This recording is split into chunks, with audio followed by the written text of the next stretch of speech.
Hi guys, welcome to the first part of our Oscar nomination reactions.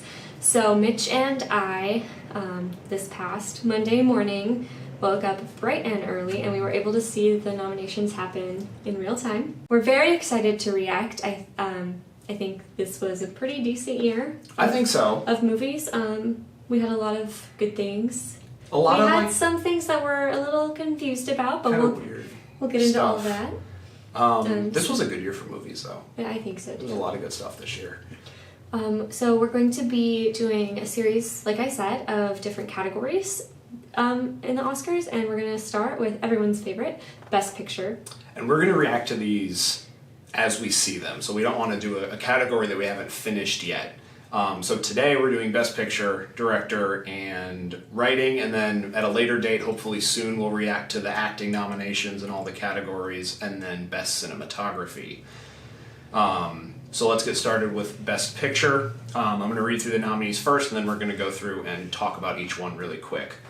The nominees for Best Picture are Ford v. Ferrari, The Irishman, Jojo Rabbit, Joker, Little Women, Marriage Story, 1917, Once Upon a Time in Hollywood, and Parasite. I think that's 9. That's 9. Mm-hmm. So the Academy can nominate 10. I don't know how they decide how many they nominate. It seems to fluctuate. It's typically between 7 and 9, I've noticed, though. Mm-hmm. They hardly ever go to 10. That does seem to be the case. Yeah. Mm-hmm. I don't know how they decide where to cut it off, though. So Ford v. Ferrari, I was kind of underwhelmed by. I was surprised to see that it made the Best Picture list. I thought it was fine. It wasn't a bad movie. No, it wasn't. It was directed by the same director, I can't remember his name, but he made Logan a couple years ago, the Wolverine movie. And that one was, I think, a lot better. I would agree. I really, really like Logan. I thought Ford v. Ferrari followed the very typical format for a sports movie. Mm-hmm. There's an underdog, the underdog gets selected, the underdog goes through a loss of some kind, but then wins something else, and then the only thing that differed was the ending, where he, spoiler alert, dies. Yeah, like weird, out of nowhere. I mean, it was based on a true story. Yeah, so I'm sure that actually happened, but they don't set it up. They do foreshadow a little bit, because the kid earlier in the movie is worried about his dad dying. Yeah. But for the most part, it's just a typical sports movie. I have a theory that it was actually hurt by having big name actors in it. If you would have had maybe even like somebody like George McKay from 1917 be in Ford v. Ferrari instead. He's probably not old enough to play that character, but somebody that's a little bit less well known, so I wasn't watching it going, oh, that's Matt Damon. Oh, that's the older guy who's in everything, who's playing Henry Ford Jr. in this one. I don't know what his name is, but he's in everything. No, but you're right. I was like, Matt Damon. Oh, it's Christian Bale. Oh, it was just like this. I mean, those were the two big names, but I feel like that pulled us out a little bit. I think it would have been better if they would have cast maybe some lesser known people in it. Yeah. Because it wasn't, I mean, honestly, emotionally not that hard of a movie. And I think it was supposed to be. I think we're supposed to feel really sad when the guy dies, and I was just like, oh. That sucks. Oh, yeah. Poor kid. Yeah. He's not a dad anymore. Yeah. Oh.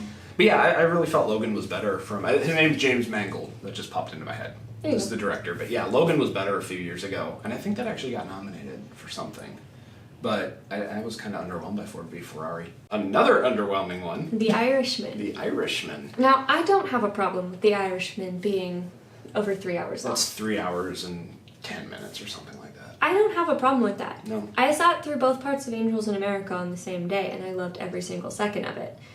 If you don't know what that is, it's a play. It's great. Look it up. It's great. I've seen the extended cuts of all the Lord of the Rings movies, and those are nearly 4 hours each. Exactly. I don't have a problem with the length.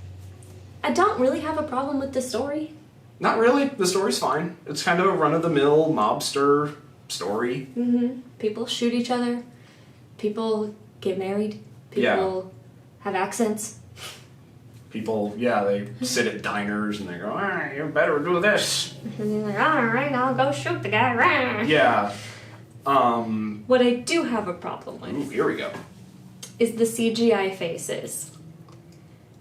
A lot of movies are playing with doing more and more CGI. Yeah. And I think it's great that people are experimenting and that people are trying new technology, and I think that's awesome. But does it deserve a Best Picture nomination if you can tell so much that the faces are CGI? And I don't know why you can tell, because 2 years ago, they de-aged Sam Jackson flawlessly for Captain Marvel. Mm-hmm. It was so good looking. Like, I kept forgetting. Right, it's like we're going backwards. Yeah, I was like, yeah. where'd they find this guy? He looks like Sam Jackson. It was Sam Jackson. Right. So I don't know why Martin Scorsese can't do that. Like, he's Martin Scorsese. He should have access to that technology. And I think it has to do with the age of the actors. Yeah, I'm gonna look up how old Sam Jackson is. Because I think Sam Jackson, even if he is older, like, he's still flexible. Yeah, he's not... So, sorry, real quick. Sam Jackson is 71, so he would have probably been 68 or 69 when they were shooting Captain Marvel. The main cast of Irishman is in their late 70s. They're like 78. And You and can you can tell. You can just tell that they're not the ages that they look No. like, and it's the uncanny valley. It's like watching the Polar Express. Like, And that's a bit of an exaggeration, but not really. not that much. And eventually, as you're watching the movie for 3 hours, you get used to the faces. You do. You get used to them and you forget that they're CGI. But then when you go out and you look at real people again in the real world, you're like, wow, that was pretty bad. So we watched it at home on a 55-inch 4K TV. I would imagine if you saw it in a theater, the effect would be even worse. Like...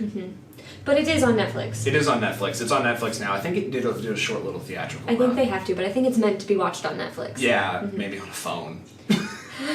That might make it better. I don't know how they didn't do the effect better. Like, it's so it's bad. been done before. The issue with The Irishman is you had old people from here down, and then like a Young 30 or people. 50-year-old up from here. Yeah. And it just didn't blend well. The way they moved, you could tell they were almost 80 years old. But they're supposed to be like 30? shooting each other. Like, it doesn't work. Yeah, there's some scenes with like fist fights, and it looks like two old people trying to fist fight. And I'm like, why wouldn't you bring in a body double for that? If you wanted to like keep the same actors, it was bizarre. Like it was like 3 hours of just, why did they do this? And I think if it wins Best Picture, then in 5 years, when we look back at it, we're gonna all be confused. Oh yeah. Because technology moves so fast that we're gonna be like, how in the world did we ever think this was good at all? Yeah. You know? Oh no, in 5 years it already looks bad. Yeah. It looks bad compared to, like I said, Captain Marvel. We could probably make a video just about The Irishman. Yes. So we'll move on. Jojo Rabbit. What a surprise. I like Jojo Rabbit. I'm really happy to see it here. But I was not expecting it at all. No. Imagine how happy those kids are. Oh, I know. The two little, like, 10-year-olds that Yeah. were in the movie. Oh, they're probably thrilled. Their movie is a Best Picture nominee. Yeah. How amazing. Taika Waititi, just these past few years, the director, has having just insane success.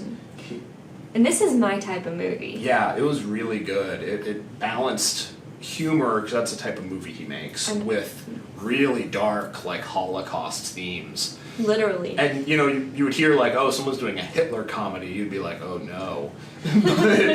but he did it well, I thought. And Hitler's not even that big of a focus in the movie. No.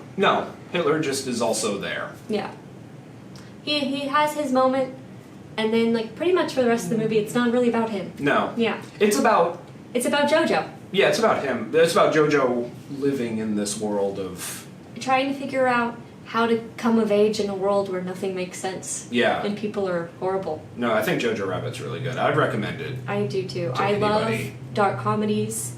I love that people use comedy to still have themes and morals and things they're trying to convey. Yeah. That's my favorite type of movie. I don't think it's gonna win. I don't necessarily think it's my favorite on this list, but it's one of my favorites. Joker.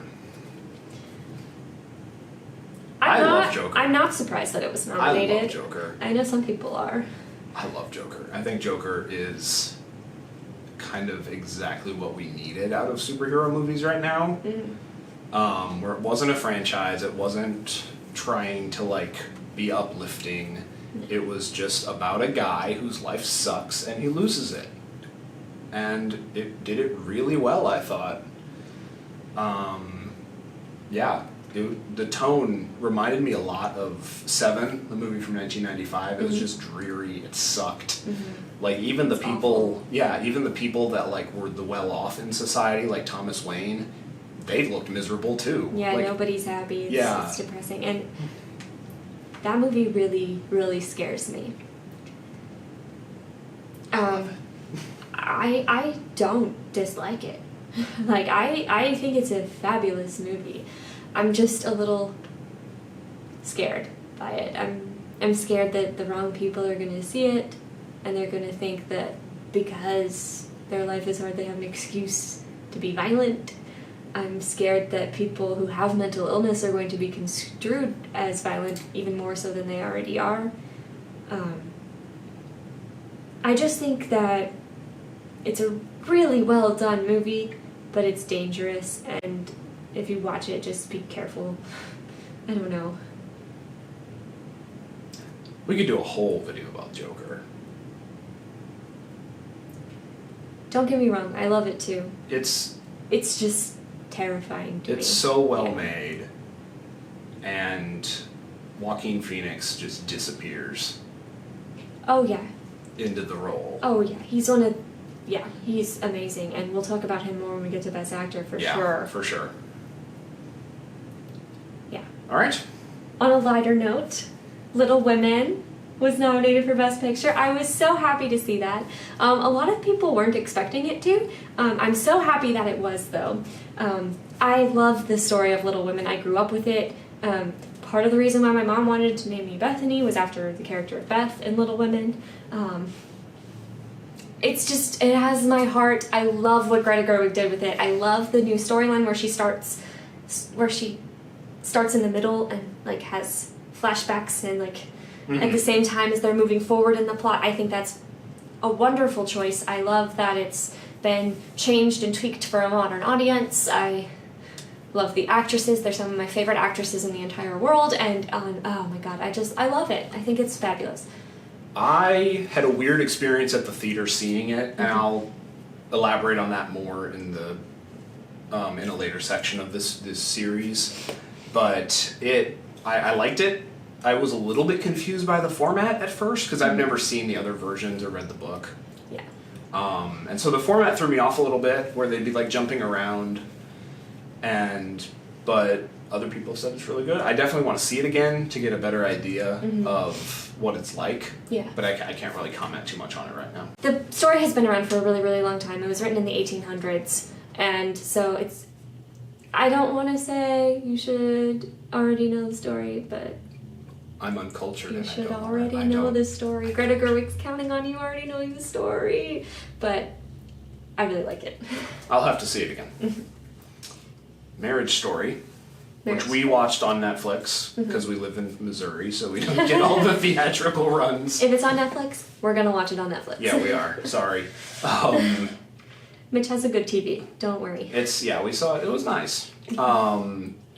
Marriage Story. I liked it a lot. I think it was probably one of my like sleeper hits this year of just a movie I was expecting just to be kind of melodramatic, and it wasn't. I found it very human and very...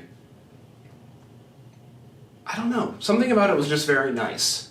I also like the fact that, I don't know if it was the actors or makeup or what, but they did a pretty good job making these really well-known actors kind of not look like... They didn't seem like themselves. I think a lot of it was the costumes. Yeah. Like Scarlett Johansson, but not glamorous. You know, yeah, like Scarlett Johansson jeans, if she was a... like baggy jeans. Yeah. she looks like an actual mom, you know? Yeah, if she was a mom who was like not famous.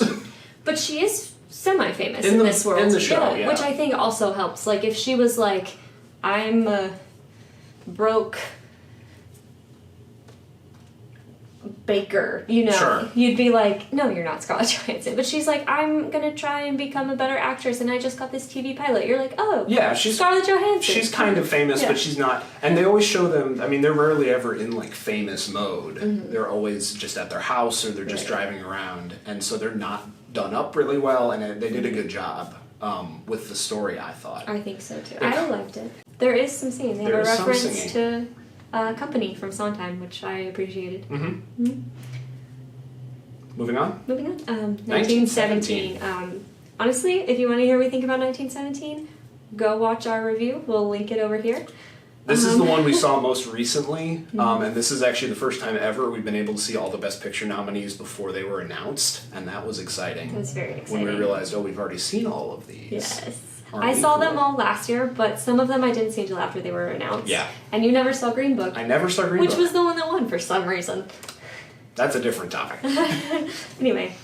1917 is just awesome. I catch it in theaters before it leaves, because it's phenomenal. It's one you should see in theaters, if possible. If you can see it in IMAX, see it in IMAX. We saw it in a regular theater, but we still had surround sound, and it was just incredible. Yeah. It really kind of makes you paranoid. Mm-hmm. Like, it really, I think, is a good capture of what it feels like to be in a battle. Yeah, I would agree. It's really good. Yeah. I really don't have much more to say about it than I haven't already said in other videos. Yeah. Like I said, check it out. Um, Once Upon a Time in Hollywood. Once Upon a Time in Hollywood. It's been a while since this one was released, so Yeah. I'm a little fuzzy on some of the details. Mm-hmm. It's okay. It's fine. It's Tarantino. I liked it better than Ford v Ferrari, Yeah, I would say that. but other than that, I think it's not my favorite. I had a hard time getting into the believability of it. Yeah. Because there's so many A-list actors. Oh yes. There's so much like flashiness to it that it's like, oh, look what we can do. Hey, look what we can do. And that's the kind of movie that I think the Oscars loves. But it's just, I didn't enjoy watching it. It's like 3 hours long, I think. And it's just such a Tarantino movie. Like, It's so Tarantino. I'm just like, why not try something new? You know, Yeah, Tarantino's really good at his thing, but that's all he does is the same thing. yeah, and like I've been there, done that. You know what I mean? Like, let's move on. Let's do something else. And it's just such an obvious Oscar grab. Oh like, yeah. Oh setting yeah. it in Hollywood with all like the classic stars. Putting DiCaprio in it. I would say performance-wise, Margot Robbie was really good. She was good. But other than that, everybody was just kind of playing a type. Also, we got. Yeah. I'm over the feet shots. I get it. Tarantino, you've got a thing for feet. I don't. Don't want to see it. Yeah, no. No. Okay, moving on. Sure. Unless you have something else. No, I think that's. Okay. Parasite. So this is probably our pick out of all of these. 1917 is a very close second, almost a tie for me, but Parasite I think is our pick for Best Picture. Yeah, no, I would put Parasite as Best Picture of the year for last year. It's, for those of you who haven't seen it, it's Korean. It's a Korean film, completely in Korean. Completely original story. Completely original story. It's really good. It kind of reminded me of like a David Fincher movie where it's really stylistic and it's really well done and everything is almost like medically precise as to how it moves. Absolutely. But it really is a phenomenal drama about class. I don't even want to say much about it. Yeah. But yeah, I would say class, family. Class and family and just surviving.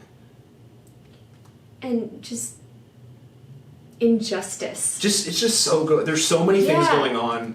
And it just keeps getting crazier and crazier. It touches on a bunch of different issues, but it's not preachy about any of them. No, definitely not. It's just like, hey, what about this? But it doesn't tell you like, oh, we should fix it. It just says, hey, think about this. Yeah. So what do you think about What this? do you think about this? We're gonna show you our version of it, but like, I don't know. I really liked Parasite. It'd probably be my favorite this year. It's breathtaking.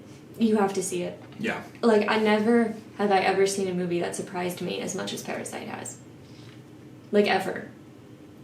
Yeah. No, it was bonkers. Just say bonkers. Yeah. All right, so like we said, our favorite picture of last year was Parasite, and then you thought 1917 was a close second. I would put 1917 up there. I would not put it as a close second just because it wasn't super original. I think that's okay. Okay.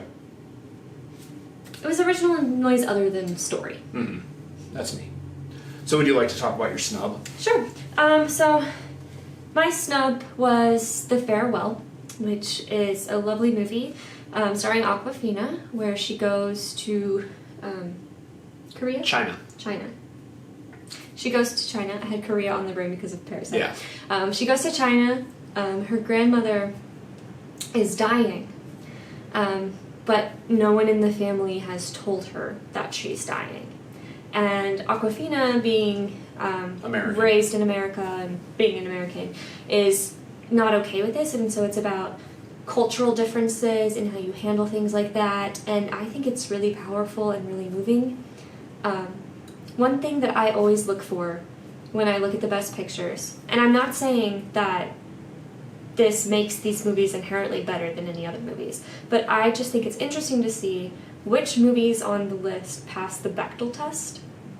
And I can make a whole movie just about this, but basically the Bechdel test is a measure for movies to see how much they involve women. And it's not perfect, but it's very simple things that the movie has to do to pass the test. They have to have two women who are named, who talk to each other, and they have to talk about something other than a man or a male character of any kind, even if it's a little boy or an old man or something like that. And most of the movies on the Best Picture list do not pass the Bechdel test, and that is consistent. In the last 12 years, no Best Picture winner has passed the Bechdel test, and so I knew when I picked a movie that was snubbed, I would want to pick one that does pass the Bechdel test, because I feel like these movies are often overlooked. Stories that are about women are often overlooked as not being as important as stories about men. And I think that The Farewell was a wonderful, wonderful movie, and I think that, yes, it's about women, and that's okay, and it's still really powerful. I really liked The Farewell. It came out, like summer? Mm-hmm. It's been a while. I think that might be part of it, too. I think People that's forgot part of about it. I think it probably would have been considered in the same vein as maybe like A Marriage Story or Little Women if it would have come out later in the year. But it came out in the summer, and I think a lot of people forgot about it. It's really good. It'll actually pop up for me as a snub in a different category later on. Mm-hmm. But yeah, it really is excellent. Mm-hmm. A lot of Asian films did really well this year. But not as nominees. And not as nominees. And I would also say, don't let Awkwafina's kind of unconventional name put you off of the movie. No, she's really good in it. She's really good. What other movie was she in recently? She was in Ocean's 8, and she was in... What else was she in? I'll look it up. Crazy Rich Asians. Crazy Rich Asians. That's and if you see her in Crazy Rich Asians, you might think, oh, she's like really wild and crazy and fun, but that's not her in this movie. Oh no, she, like in Crazy Rich Asians, she's almost like a Tiffany Haddish type. Right, but that's not her in The Farewell at all. No, she really does a good job kind of disappearing into just this normal person. I relate to her so much. Yeah. She's really good in it. Mm-hmm. And then my snub pick for this category would be Dolomite Is My Name. It's another Netflix movie starring Eddie Murphy. It's kind of a disaster artist, but set in the 70s for blaxploitation films. It's just so much fun. It's really fun. It's so fun. At first we didn't realize what it was. No, and we were confused. We were like, what is this? This is so watching strange. it again on it was on Netflix, I think. Netflix? Yeah, it's Netflix. Okay. And we were watching it, we're like, this is bizarre. Like, why are we watching this? But then we realized it was like the disaster artist, and it's based about a real movie that was like made. That was maybe not the best movie. Yeah, but it was about just this guy, and he wanted to make a movie, and so he did. And I don't know, we just need movies like that every now and then. Yeah. About, if you want to, just do it. Yeah, just find an abandoned hotel and hire a college kid with a camera and make a weird movie. Just make a weird, bad movie, but people like it. I looked up, actually, while we were prepping for this, it cost about $100,000 to make, and it made like $12 million back in the 70s. So, I mean, it was a good return. It became a cult following, just like The Room. Yeah. Yeah, no, it was really... And if Disaster Artist was nominated, why not Dolomite? I thought Dolomite was better than Disaster Artist, but we'll get into that later. Yeah, and I'll say later, I think both of them are fun, but I don't think either of them are necessarily award winners. Yeah. But. Okay. Well, that was our section for Best Picture. Thanks for watching. This will be our longest in the series. This will be the longest. Later on, we'll upload more videos reacting to the acting categories, director, cinematography, and story, original story. But yeah, that's about it. Thank you for watching. Bye.